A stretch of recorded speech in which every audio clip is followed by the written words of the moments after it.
Good evening, everybody. Welcome to the last episode of 2017 for Reasonable Doubt, brought to you by the Harris County Criminal Lawyers Association. I'm your host, Jimmy Ardwan, and back with the quaff. You're looking good, man. Hey, man. Julio Vela. I'm looking to just do like a just for gray here and just do Really? wingtips. Oh, okay. You know what I'm That's gonna be saying? your new thing? And then Try to add some then experience I can through that. talk like these. That's my godfather. Well, we're gonna. Good. I'm looking forward to it. We're gonna have a great show tonight, ladies and gentlemen. It's gonna be real exciting for the next hour. We are gonna talk all about this Trump special counsel investigation, which I know y'all have been following. Everybody's been following it. But you know what we're gonna do different tonight than everybody else? We're not gonna be a bunch of talking head pundits that you see on CNN giving misinformation to people. We've actually got real lawyers here who actually go into federal court and represent real people in federal court on white-collar cases. And I'm going to bring in the people who are going to do it. Straight from Moscow, Rob Fickman. You have landed here on our fine shores. We're glad to have you here. Thank you, Jimmy. You lost the accent. I thought you were I'll bring it back, later At some in the point. show. Yeah, I'll just throw it in. Okay. If you wanted me to, I'm sorry I messed you up there. That's all right. I thought you were just going to keep rolling with it. I was once going to do a voir dire in an accent, and the judge agreed to it. And then she realized I probably would actually do that, so I didn't. So she entered an order precluding you from. And she just didn't think it'd be a good idea for me to use an accent. Or it was going to be a Russian accent too. I'll bring it up later. Okay. I got to warm up. That's right. If he dies, he dies. that's the Soviet. You know, talking to Sylvester Stallone. Ivan Drago. Ivan Drago, Yeah. Yeah, which one was that? 4. Oh. Yeah. See, you're a big fan. You know the numbers. That's right. Also joining us tonight, ladies and gentlemen, a partner at Smizer Kaplan and Veselka, David Isaac. David. Hi, Jimmy. Good to have you on the show finally. I'm glad to be on the Yeah, show. it's going to be a good time tonight.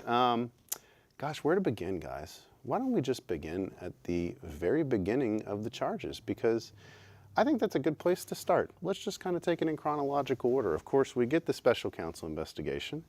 You don't even want to start with the crimes? Yeah. Yeah. Well, You want to start with the birth of Trump? you go from Original the real sin, beginning.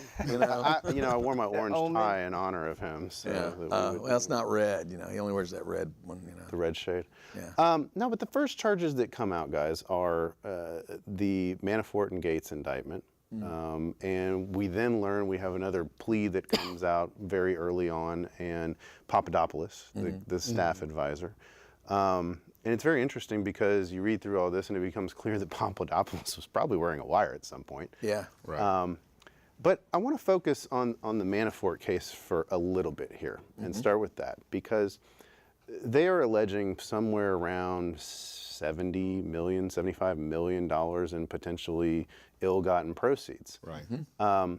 They tried to have an agreement for bond, and they got there. There was an $11 million bond package. The Justice Department said, whoa, we want time to look at all of this.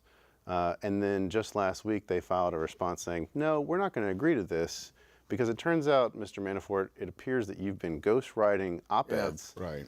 in this whole thing. And that happens all the time. Well, this is just the strangest thing. Yeah.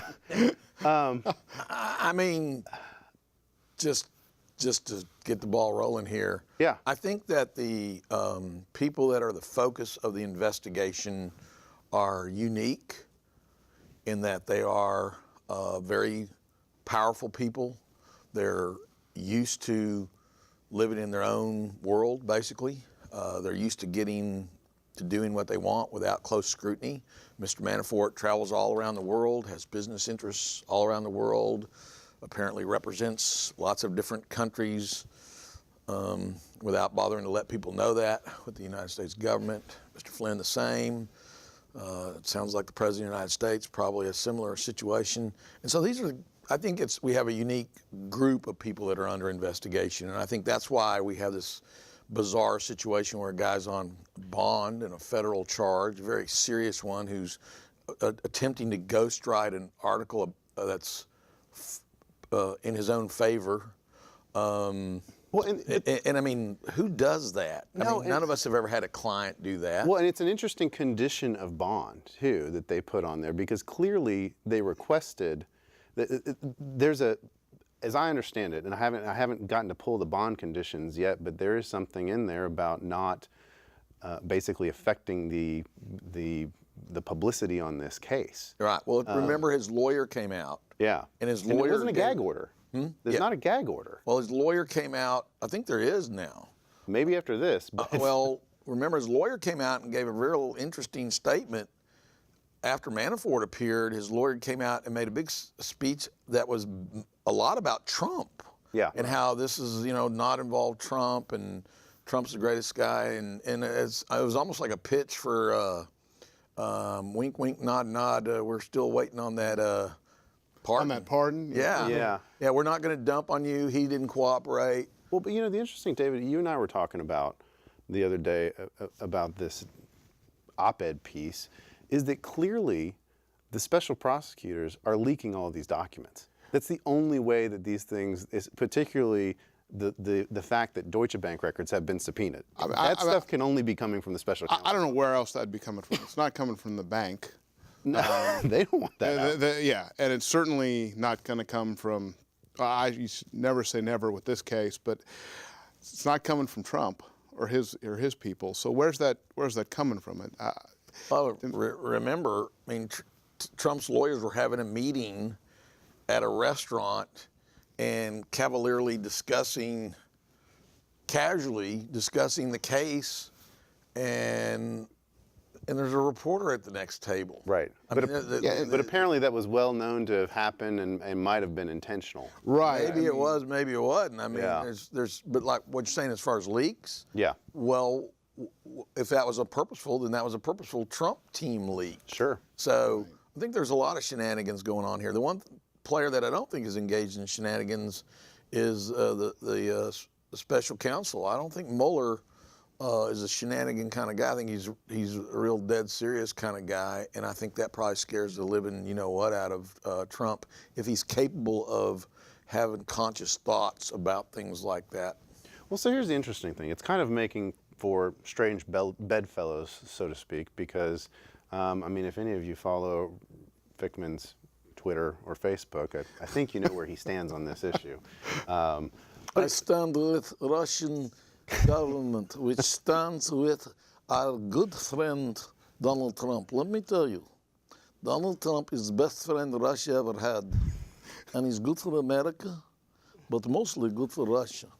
He's a great premier and deputy premier for Putin. So somebody must be Now you ghostwriting. happy with the accent? Yeah, I am. Yeah, So yeah, based that's on that, somebody must be ghostwriting your Facebook page. Yeah. But it has made God bless the atheist. God bless. Right.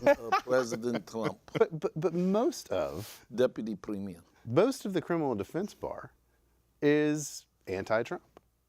Yeah, but we have Republicans and do. Democrats in Right, the defense right. bar. But I'd say that the majority of the criminal defense bar tends to be more, and I don't know if but I think there's even a lot in the Republican Party who are anti-Trump that feel that way. And so this is kind of made for an interesting deal because, rather than let the investigation play out, so to speak, and kind of we all know how this may go or anticipate where the next move on the chessboard may be, a lot of people are just kind of like ready to get it over with and move on down the road and start the impeachment proceedings. Oh, I think partly it's because of this, that, if we're honest, we have a president that has shown a proclivity toward being a pathological liar and about anything and everything.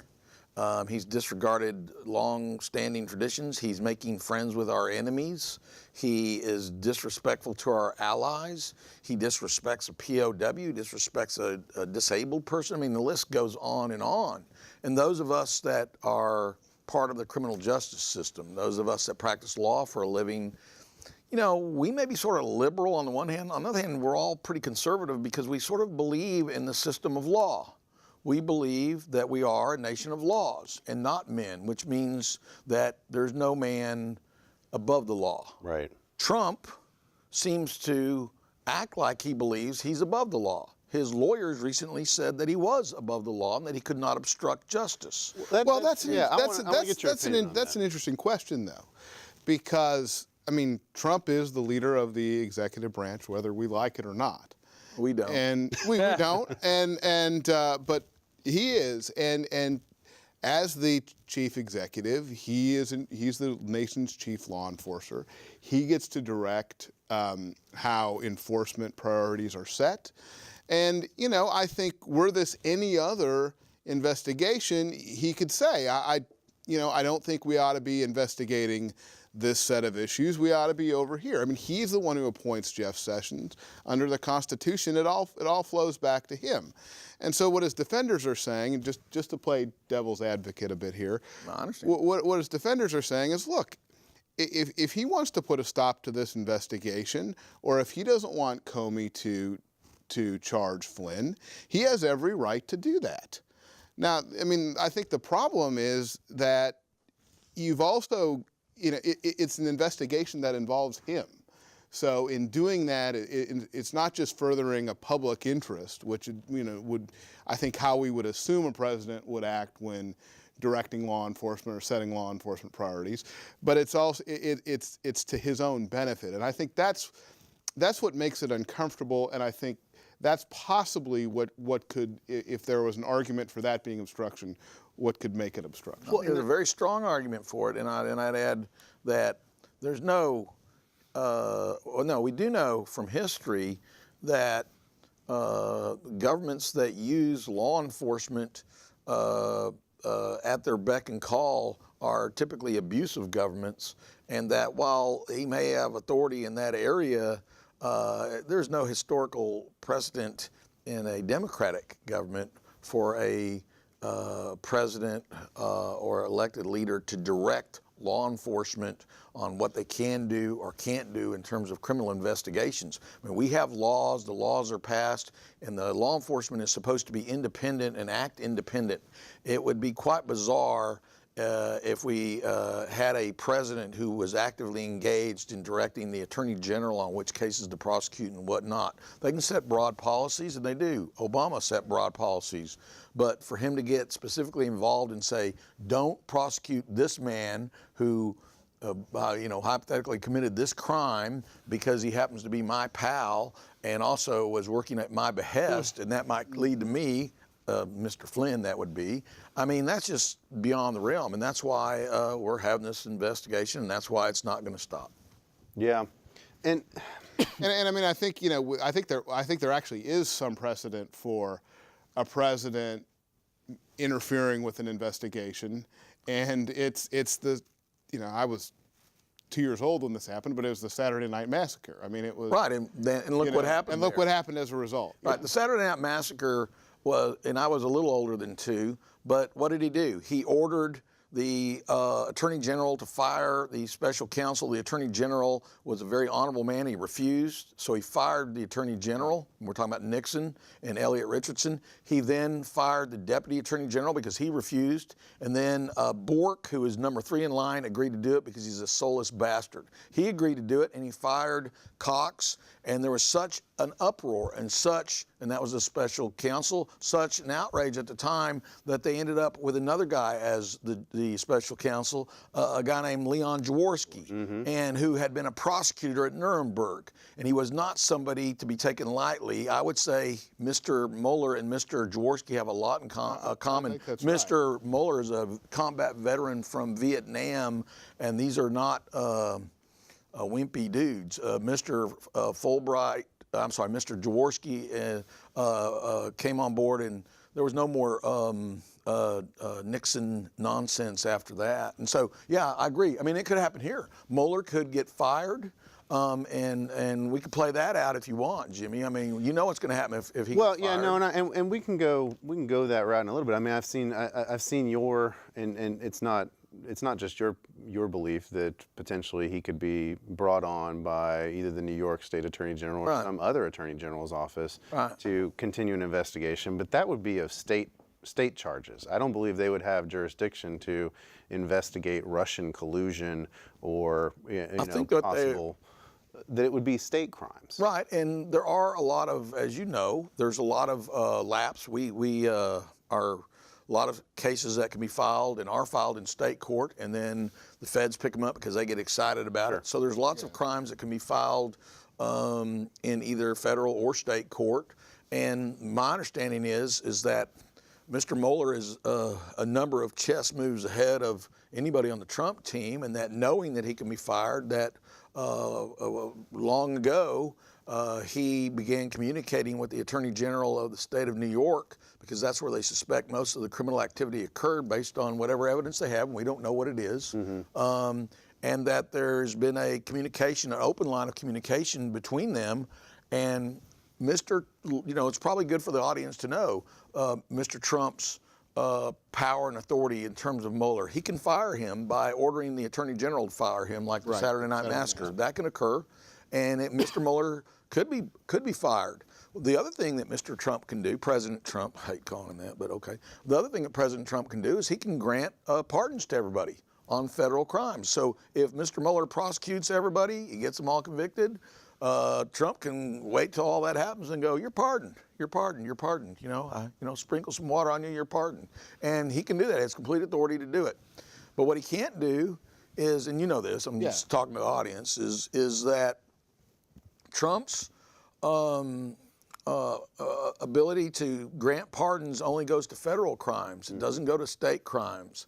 And his ability to fire a prosecutor only goes to federal prosecutors. So what I've read is that there's been an alignment between the state's Attorney General's office in New York, who parenthetically is a Democrat, and they have been in communication because there's both state and federal crimes that they're investigating against the various people that are subjects of this investigation, and that if in fact Trump were to fire Mueller, there's absolutely nothing in his team.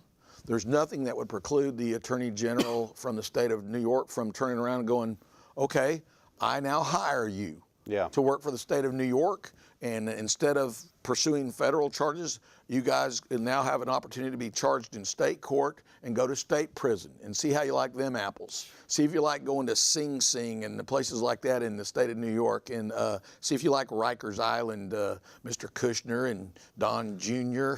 You'll have a great time in Rikers Island getting to know the fellas." But could they pursue Trump though? I don't think that the.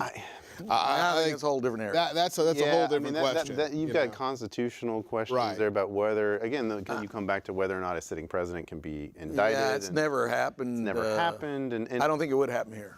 I don't think it would either. I think that would be a bridge a little too far. Well, and I think if a Democratic state attorney general tried to indict a Republican president. No, I don't think it's going to happen. I think you'd have some real problems. Here's what I think will happen, though, is since you asked me. That's why you're here. You're here to give your thoughts. Sorry, David. I'll be quiet in 10 minutes and not speak again, because I said all I have is King. Julio's got to jump in. I know that's not true. I'm listening, man. I'm just listening. Sorry. Well, here's what I think will happen regarding Trump, because this is an interesting question, and I don't think that they would try to indict Trump. They may have plenty of evidence, but what they could do, whether it's in federal court or state court, and let's play it out in federal court, because that's where we're still at, is they come back with a conspiracy charge based on all that they get from Flynn and the corroborating evidence, and there's going to be a lot, I think. We'll get into that next. And I think there's going to be a whole world that we don't even know about. I don't think there's all kinds of stuff out there, and I think there's going to be a conspiracy charge that's going to include a number of different individuals. And the way that Trump can be involved in that without being indicted is he can be named, as you know, and you guys know, he can be named in the indictment but not indicted.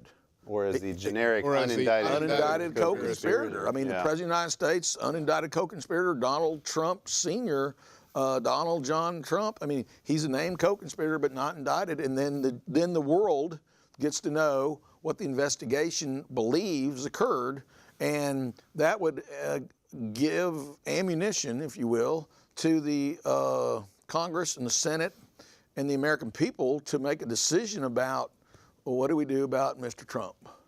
And I think that's the way they're going to come out, if he's involved. I mean, we're presuming that there's evidence that's going to be there, but I don't think this is a foolish presumption. I think that I mean, we've been hearing stories for a year about criminal activity and the stories and the people contradicting themselves. Well, and you've heard a lot of misinformation out there online about secret indictments and all this stuff that were there. They were never there. Clearly never there. Right. They were never there because But also, you had we to get a see special Mueller's counsel operating on his appointed. own line. He is. Right. Well, And this is not just. well, and I want there's real things happening here. People are being indicted. No, and I want to get back to that because, what I want. Okay, I'm not going to talk anymore. No. You still have to talk. You're good. You're good. What I want. Hurt my feelings. What I want the audience to understand is how these cases are built, and you've done a good job setting the base for that. And we've already had one person plead guilty, Papadopoulos, clearly wearing a wire, agreeing to cooperate. But he was kind of a minor player in the whole thing. And Flynn has pled. That's the one that really gets me, though. I was not surprised by Papadopoulos, the deal he got and how it was structured, because he was really such a low man on the totem pole. And for anybody out there, a lawyer who knows, for all of you sitting at the table, the way they build these cases is from the bottom up. Whether it's a 1,000-kilo cocaine case down in the valley, whether it's a white-collar case, whatever the case may be, the way the feds operate is they believe they have a charge, they allege a factual basis, they indict multiple people, 5, 6, 7, sometimes 20 people in a singular indictment. And they work their way up, and they try to get the guys on the bottom to flip on the ones on the top. Right. And so when they did that with Papadopoulos, not a big shock. Then they came to Flynn. And you could tell he was cutting a deal from the very beginning. And then we heard about him making the withdrawal from the Joint Defense Agreement, which was assigned to everybody with a bar card who's ever done anything like that. Oh, he's about to turn. It's coming. Sure. And sure enough, within 48 hours or whatever, we get, this nice little plea deal that was filed. And I know why you're shocked, too. I am stunned because this is a defense lawyer's dream, a cross-examination dream, because the deal that Mike Flynn got is just unbelievable. First of all, there's been all this published about what Flynn did. Yeah. He's made millions of dollars. Different things. He didn't report income from Turkey. He may have made. They were conspiring to kidnap a guy. Right. Now it comes out he may have been these text messages about they're going to kill the Russian sanctions, and then he might have been funneling money to business associates in Russia. Right, he's going to make a fortune. So he made millions, potentially made, or could have made more millions on this thing. And what do they charge him with? They charge him with making a false statement to an FBI agent. A violation the smallest of thing With a 5-year cap. 5-year cap. But it gets even better than that, because in the plea agreement, and this is not your normal plea agreement, ladies and gentlemen. It is not your normal plea agreement investigation at all. It's not, but they give him, they set forth what his estimated guideline levels are. I've only seen that maybe a handful of times.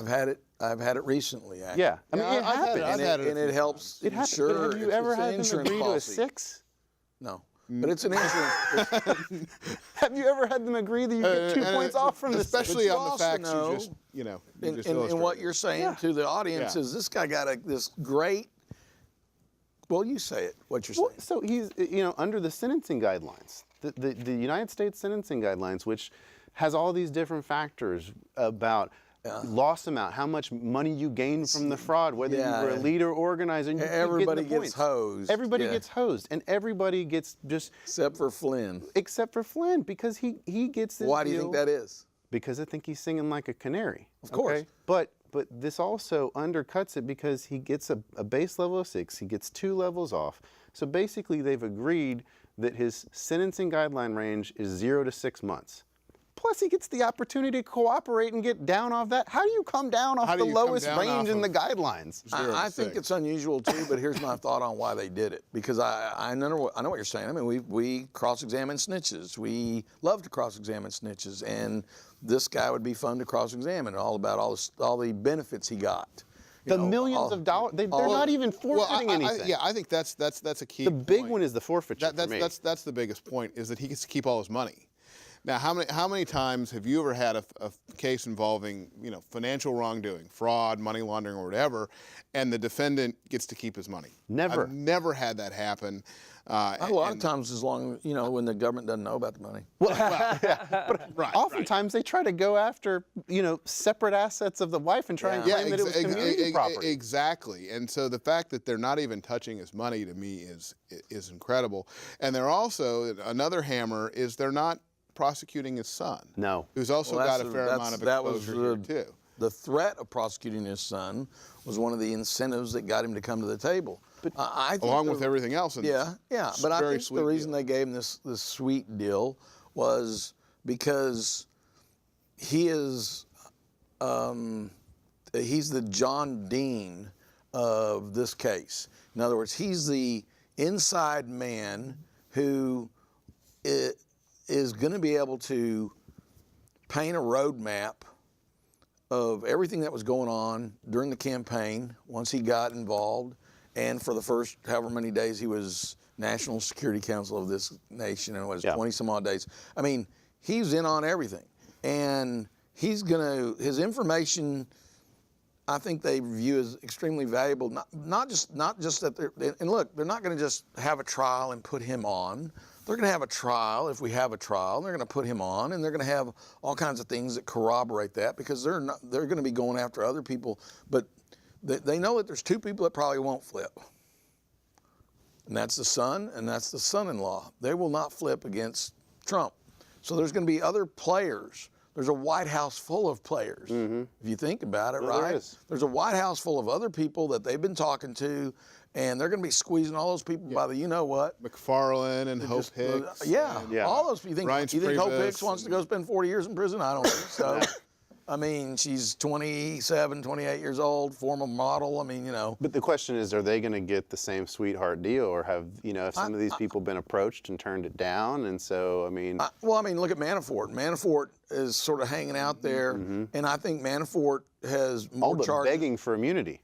Yeah, he has more charges coming. And the thing that we're not talking about here is that as far as Flynn goes, while he got this great deal, there's this huge, giant hammer over his head of all these other charges. Yeah. If he's not 100% honest in the view of the government, which is a whole different area, I think that brings up a really good point. But this huge hammer is over his head, and they investigated Flynn. They spent apparently a lot of time investigating Flynn before they charged him, so they have all kinds of dirt on him. And we know that when a client debriefs, they have lots of test questions that they ask them to see if they're being truthful. My belief is that Flynn debriefed, and he passed all the test questions on all the dirt they had on him, and he told the truth on all that dirt, and that's why I got this deal, because they have all this, and this leads him to, he's the centerpiece of the next phase of this investigation, which is inside the White House. I mean, we were kind of on the periphery. I mean, Manafort was not there that long. He was in the campaign, right? And then gone. So we're really, when we're talking about as President of the United States, what was going on, and ultimately, what do they want to know? What do they want to know? What do they want to know? They want to know, what did the president know, and when did he know it? The same questions that we had on Richard Nixon. Nixon. Had to say that. Well, and that's what they want to know. Well, and that's the question on every fraud case. I mean, every white-collar case is, what did he know and when did he know it? I mean, David, you guys represented Andrew Fastow. And I got involved in the very tail end of that. Right, but I mean, your former partner was his lead lawyer, and he didn't even get this good of a deal, and he gave up the goods on, at that time, the largest bankruptcy and fraud case of a Fortune 500 company in America, Enron. I mean, that's 6. I thought it was 10. Well, he got a 10-year deal. His deal was for 10, and then the judge, in part because of his extraordinary cooperation, gave him a 6-year deal. And but the lead defendant in that case, and that wasn't the President of the United States, and there were not questions of collusion with a country that has 1,500 to 1,800 nuclear weapons pointed in our direction. Well, but you would have thought it was, by the way, the Enron task force, who, by the way, it's on the same I know. I heard all about it from Dan. But as Dan said, they deserve each other, right? Yes. That the Enron prosecutor who's on this case is just perfect match for Right. Trump. And when it comes Yeah, to anytime that ethics. Cogdell can come out and support Weissman, that's when Yeah. you know the world has been flipped on its head. Yeah, I'll talk to you about it. Yeah, but it does, that's the thing. I mean, it's so, they're willing to give deals in a case like this that they would not normally give in I other think it's cases. because what's at stake. I What's think at that's stake is we're talking about the President of the United States and whether or not the President of the United States colluded, and I know that's not per se a crime itself, but there's a million crimes that another surround issue. that. Whether or not the President of the United States colluded with our enemy, Russia, who I said a minute ago has 15 to 1,800 nuclear weapons. I mean, that is not a question that has ever been asked before in the history of our nation. No, I agree, but should Flynn did he get a too good a deal? Probably, in my But look, opinion. but nobody even gets a deal like drug mules. Well, the low-level mules who deliver a dime bag for a high-level conspiracy of importing and You're talking about distributing- equatable justice, but but there's here- nothing that you can equate to this. Here's there is the nothing. deal. I think he's getting the deal because every investigation needs that key insider. This is the guy. And I to pick up on what you said, I think this is the guy. And Agreed. It is true that the more valuable your cooperation, the better deal you get. But that's how perverse the system is. Because I'm not saying that's if the Flynn way it was ought a to guy, be, but that's if the way it Flynn was a is. guy who delivered a baggie of cocaine, and Trump was the guy importing the kilos, and Flynn didn't know anything, like most of our clients on drug cases that we take on an appointed basis or whatever in federal court, and they're like, I don't really know anything. I was so far down the totem pole, I don't know anything. Well, guess what? You're still going to get 15 years in prison. And in some cases, you might get a mandatory minimum of 10 because you don't have anybody to cooperate against. The perverse thing is this, you're exactly right. The perversion is part of our system now. Yeah. And that It is, is. the more criminal activity you're involved with, That's the right. better deal you The better deal you get. Because you have the you more were to cooperate involved in with. all the crime. Right.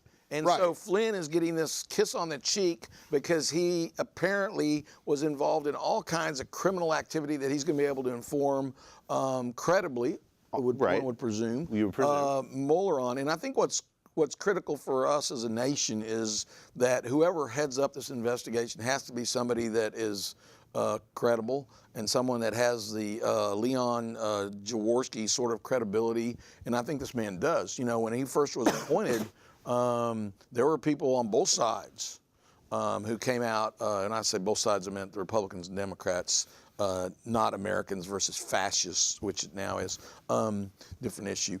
Not necessarily. The labeling.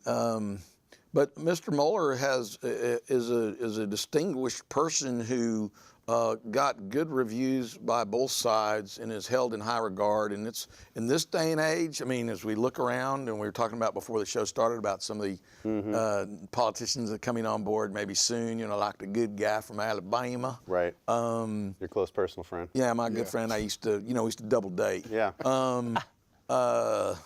Down at the mall. That's probably a confession. Sorry. Yeah. Making the judges excited here now. The judges are getting. Ooh, we can get him on this. No, I mean the perversion in our system.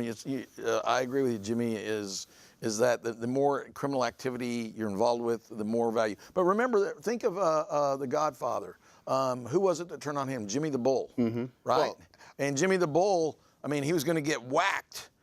His life was at stake. Well, and think about it just for just a minute, and it maybe sound a little far-fetched, granted. Right. But this is a case that involves an investigation that touches on Putin. Yeah. And there's been a lot of people, and this is not made up, but there's been a lot of people that have turned on Putin who've ended up dead. A lot of accidental deaths. And personally, I don't believe in coincidence, okay? When people talk about Putin and then they end up dead shortly thereafter because they fell off their balcony. Or they were poisoned with Yeah, some they unknown were substance. poisoned with, it's like, it's just a big coincidence. Look, let me explain. In Russia, lots of coincidences. If you talk about Putin, you're going to have a coincidence, okay? That's what we Just call drank it some over really here. bad vodka. Yeah, something bad is going to happen to you, but it's a big coinkydinky. But so here, what do we got? I mean, maybe we don't know. We don't know if Flynn's life has been threatened. We don't know. There's a whole. That's what I was saying earlier. There's an entire universe of information out there that we don't know what it is. And this is the guy that's going to help tie the dots. They've got all these different things they've been investigating. Yeah, I think that's. Don't you think he will? That's I mean, he's in a why I think position that's to. why he's getting the treatment that he's getting. Yeah. Because he's the guy who and like I said, most big investigations need one guy like that. Yeah. They may have made overtures to Manafort. I mean, we just don't know. I think mean, they like you did. say that, I we think they don't. did. I But think he told him to take a hike. Yeah. He's a lot older. well, and he did, and He's now not older than Flynn, but Flynn's also, like you said, thinking about his son. Well, and if you look at the charges that that Manafort is facing, he's facing, I don't know how many counts, 17 or 18. Yeah. And Adios. you stack the guidelines up on those, it's. I mean, he'd be spending the rest of his life in prison. But we don't also know is this, and we all know this from experience, is that as cases go, as you said, that you start with the little fish. The government starts with the little fish, and they flip on the bigger fish, and it goes up until you get to Pablo Escobar, right? And so, in this case, Pablo Escobar is Donald Trump, maybe. Well, let's pretend for a second that Donald Trump is actually not guilty. Well, they could go and investigate, and finally get to the top here, and be like, well, he didn't actually know. Well, Maybe we can't prove it. Yeah, we can't prove it. And maybe the only people we can prove it again, maybe Junior was involved, maybe Kushner was involved, maybe they weren't involved. Maybe it's just a coincidence that they lie about their involvement in meetings and things. Maybe they're just dumb. But the problem with this, there's just so much. I mean, if anybody else was charged with a 1001 count, making a false statement to an FBI agent, they'd be about a level 20, probably, Right. no criminal history, and you'd be looking at 24, 36 months. You get your, if you pled guilty, you get your. Do you think his past well, has something to do with it? and the other stuff they're involved He's a in. general. Yeah. You think? No, I'm serious. Do you Well, think no, the no, fact he's a general? I mean, you're talking about a general here who's, kind of went out on a bad way under the previous administration, but he's a 3-star general, and so this is not your usual snitch. This is not the snitch that we are used to cross-examining, who has a long history of criminal activity that's demonstrable, who admits it.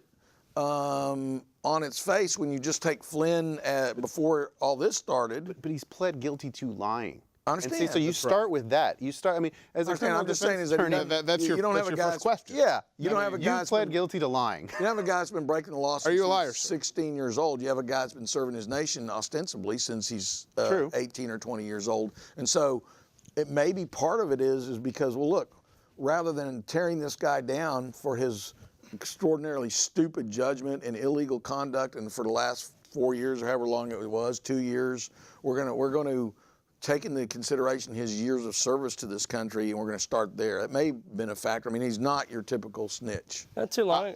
Yeah, I'm sorry. Go ahead, JV. Not too long ago, we heard that I think the judge recused himself, and I'm curious to see if you know why and how that'll affect the proceedings going forward. Which judge? The judge in Flynn, the Flynn's judge recused himself. It just happened. I don't know. Maybe a caller can call in and see and talk Did about it just happen today? 3 hours ago or so. Yeah, I hadn't. Why would that happen? Why would now we have a federal Maybe he judge? made a statement. Or Well, because the maybe- interesting thing too is, the judge has to approve this. Yeah. Just Yeah. because, I mean, so he's entered a guilty plea. And when they show up for sentencing, the judge still has to approve this deal because, she may say, or whoever the new judge is, I'm not going along with this. I've the got to plea's say, already been I think accepted. that The plea, but the plea agreement has not. Oh. I gotta reserve. say. They reserve it till the PSR comes out, and then. Right. they So still- what we have is, but in 99.9% of the cases, by the time you get the sentencing, everything is approved, and they proceed to sentencing. The issue of whether or not they're going to accept the plea agreement at that point has already been pretty much done. I've never seen one not accepted at that point. I've seen a couple. I've seen it happen. Have you? Especially if it's I've seen it if it's a happen. C plea, which Yep. this is almost close to Yeah, a C this plea. is like a C. Yeah, but most cases are not C pleas. Right. Right. What's a C plea? See, well, It's an agreed plea. Yeah, it's like a agree on state It's like a state court It's very plea. specific. Really? It's Yeah. like instead of letting the guidelines be calculated out, it's where they say, okay, this guy should get 6 months or this guy should get 12 months in the deal. And usually you have to go and kind of grovel to the judge, and because what you're doing is you're taking away the federal district court judge's discretion. And you're saying, Judge, we between us have agreed on what the sentence should be, and your job here is just to impose the sentence that we've agreed on. And most federal judges appointed for life don't like anybody telling them what to do. Most federal prosecutors are very hesitant to enter Right. into C pleas. Right, and we don't see them very often here. They're more common in other, I think, more common in other districts than here. Right. But it's a hard sell to get a C plea. So the judge did recuse. Did they say why? Nope, not saying why. Oh, But that's they a mystery. will. Yeah. Well, one thing that they've tried to doesn't do, have to say you it. saw that It's a he. It was the she is on Manafort's case. Okay. was it a couple of Oh, yes.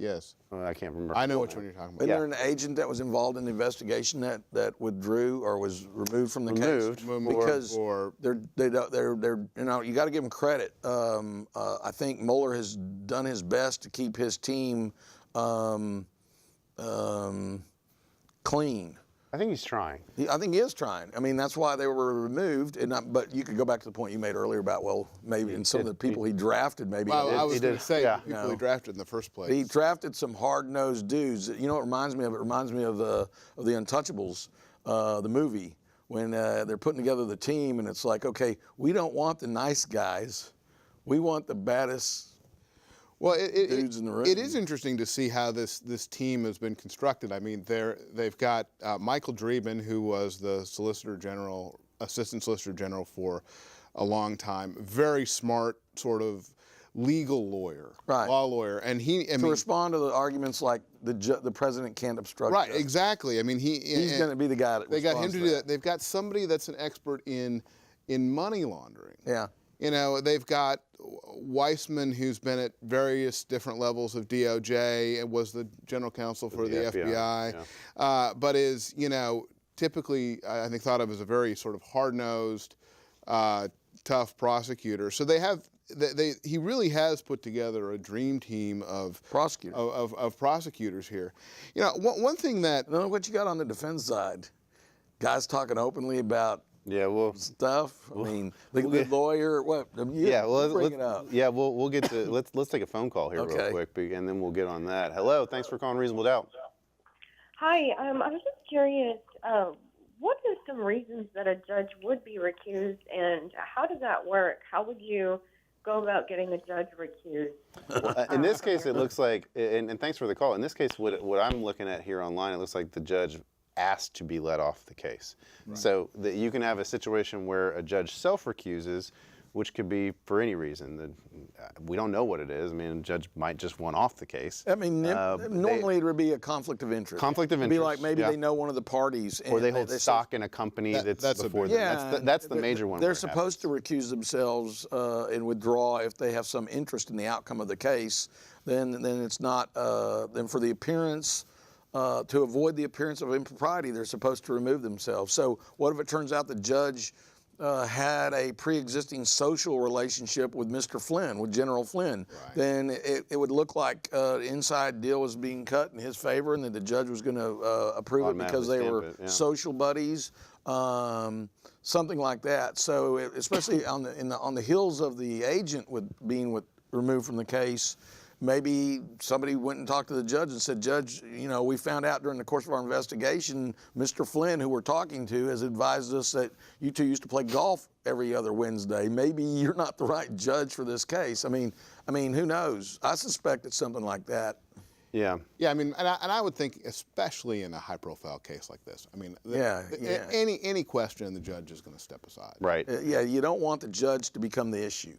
That's right. And we have the person who is at least a subject of interest in this case, whose first name is President, who, if he can find anything to distract from the investigation, he will. So Mueller's right to remove any question marks about the investigation itself. Well, and frankly, they are. I mean, they are. I mean, and the Republicans are, raising issues about Hillary Clinton and So Right. There Well, is already that. and They're look, going to be the doing that for another 300 years. Well, and look, the reality is, whoever won this election, we were going to have a special counsel. That's right. Yeah. No one matter way or what. I mean, whether it's investigating the Russian collusion or if it's investigating the Clinton Foundation, it would have happened no matter what. We would have been talking about this same thing right now, whether if Hillary Clinton was in there. But I want to get back to what you said about the dream team of prosecutors and look at the other side of this thing and look at what the defense has done.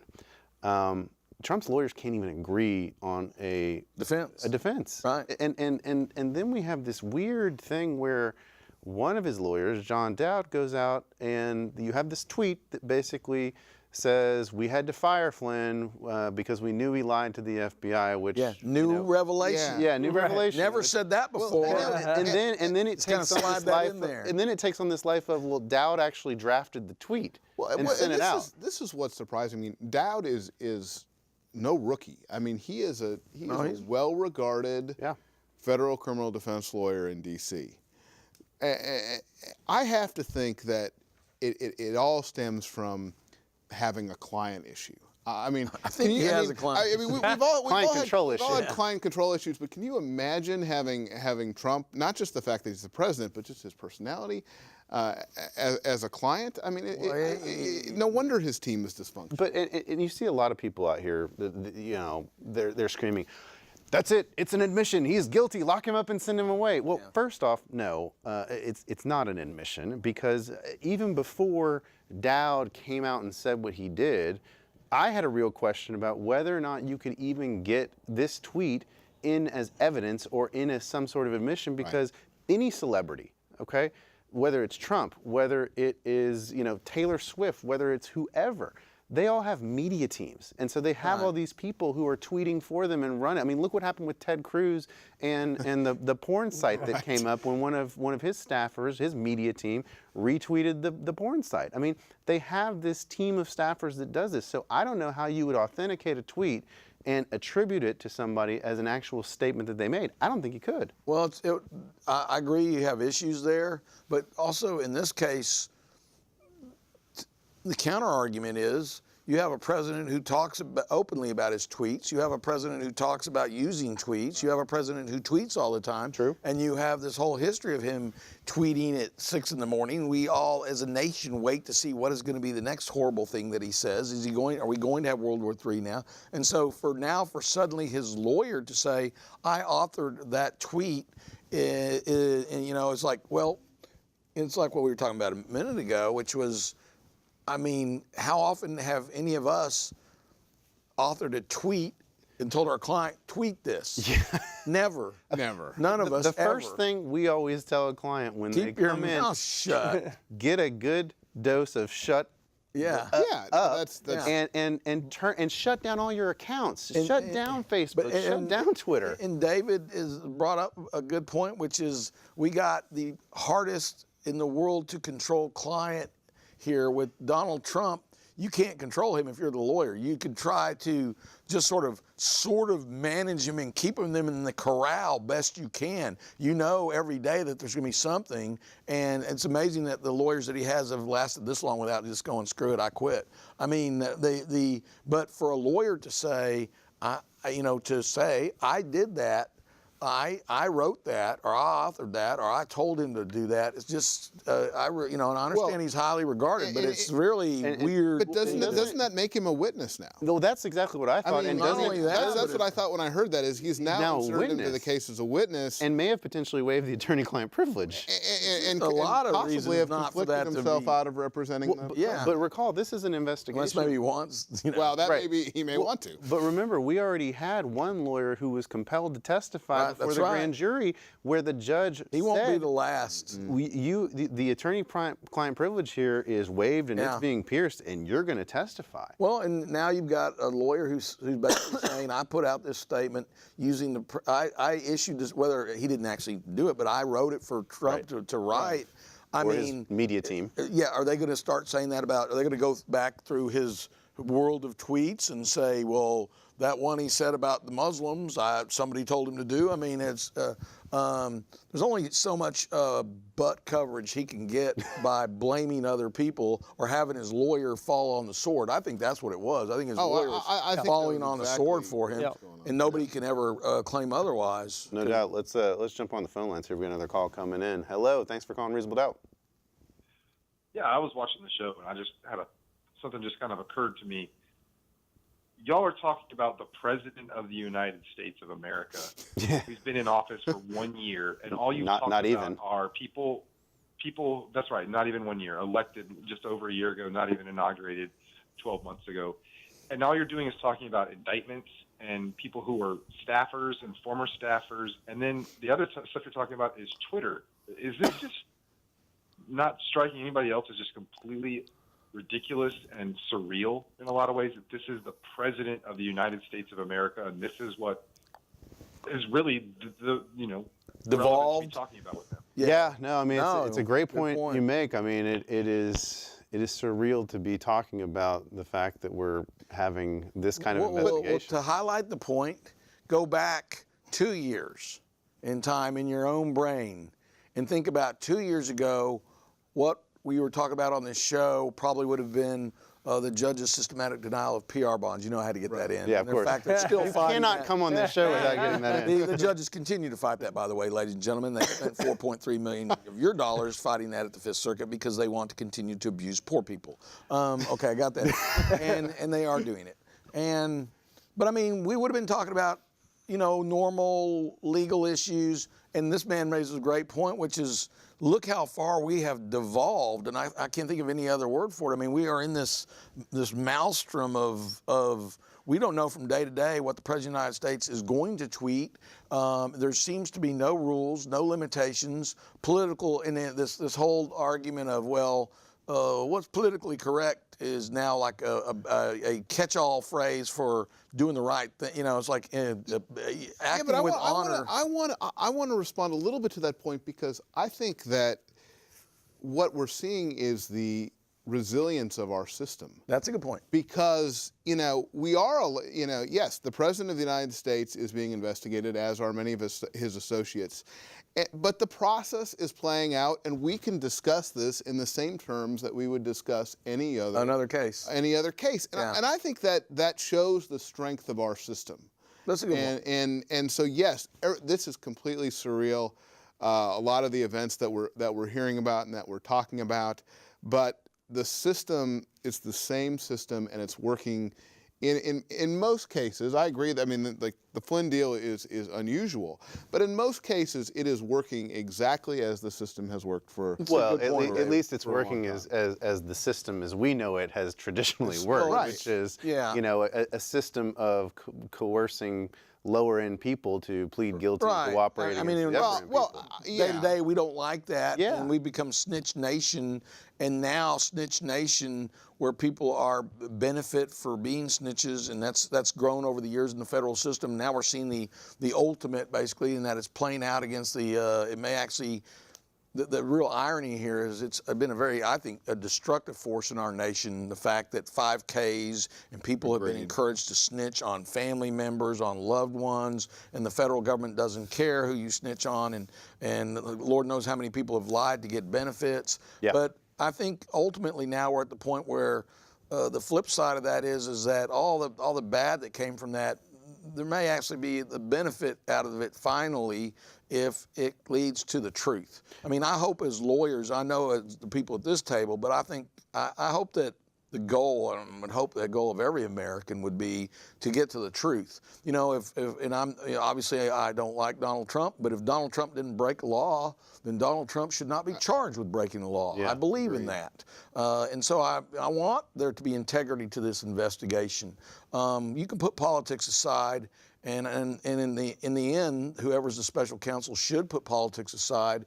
And while 5K is a method to get somebody to talk, it should not be a method to get somebody to lie.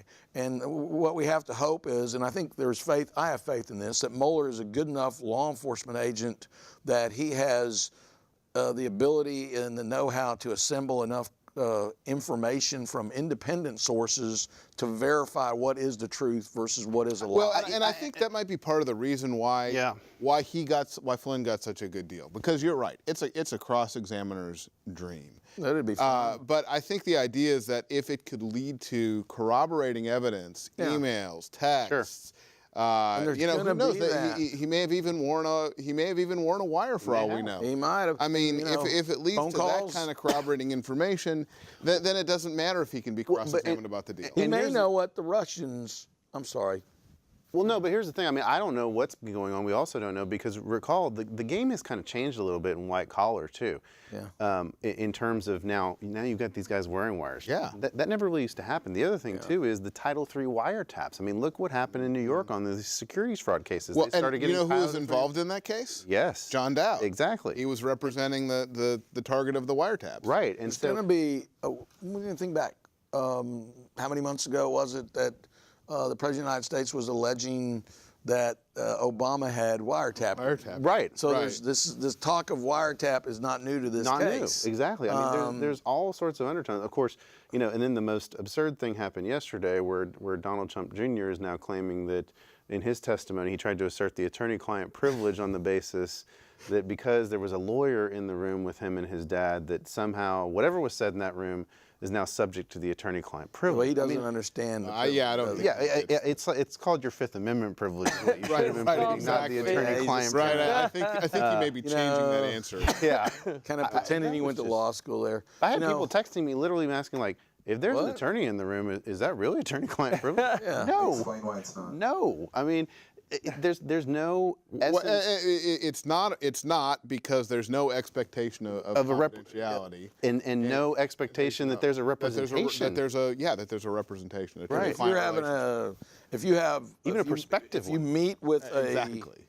if you meet with a prospective client, and then there's a third party in the room, then it's not a privileged conversation, unless they're both there seeking legal advice. But if I'm sitting there talking to a prospective client and there's somebody else present, it's not a privileged conversation. They've waived privilege by that person being present. So Well, what a lawyer does is, if they're interviewing somebody, let's say a young man comes in and he's under investigation and you want to get to the critical part, you ask the parents to step out of the room so that they don't become witnesses, and so that part of the conversation is privileged. When you're setting the fee, you bring the parents back because that part is privileged. Yeah. But I mean, the way this whole thing sounds, it's almost as if the better analogy would be if you just walked into a room and two of your friends who are non-lawyers are sitting there having a conversation, and you walk in, then all of a sudden it's like, oh, our whole thing was attorney-client privilege because you know Rob's a lawyer. Lawyers It's say- like no. It doesn't work that But way. the question is Congress going to have the